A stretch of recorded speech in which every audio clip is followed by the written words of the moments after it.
खुद को दुनिया की सबसे बड़ी सेक्युलर जमहूरियत कहता है, लेकिन आज की हकीकत ये है कि मोदी की हिंदुत्व पॉलिसी ने इस मुल्क को एक हिंदू जुनूनी रियासत में बदल दिया है। एक ऐसा भारत जहां आईन की किताब तो मौजूद है, मगर अक़लियतों की आज़ादी सिर्फ कागजों तक महदूद हो चुकी है। मजहबी रवादारी के दावे अब सिर्फ तकरीरों में रह गए हैं, जबकि जमीन पर नफरत का राज है। Jesus Christ is not hours, हमारा कौन है? राम भगवान। क्रिसमस 2025 के मौके पर यही भारत एक बार फिर बेनकाब हुआ।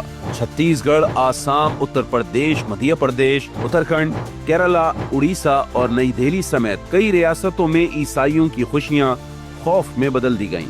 क्रिसमस तकरीबात में तोड़फोड़ हुई, नफरत अंगेज नारे लगे, तशद्दुद और हरासानी के वाकयात सामने आए। बजरंग दल और विश्व हिंदू परिषद के कारकुन खुलकर सड़कों पर निकले। चर्चिस के करीब एहतजाज किया गया और मजहबी सजावट को निशाना बनाया गया।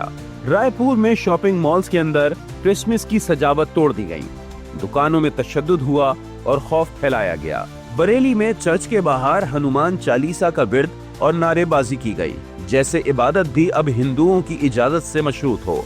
आसाम के पानीगांव में स्कूलों में क्रिसमस की आराइशी अशिया जला दी गई। हर दौर में एहतजाज के बायस क्रिसमस की तकरीब मनसूख कर दी गई, जबकि केरला में क्रिसमस कैरोल गाने वाले मासूम बच्चों तक को नहीं बख्शा गया। ये सब वाकयात किसी एक जगह या एक दिन की कहानी नहीं, बल्कि एक सोच का नतीजा है।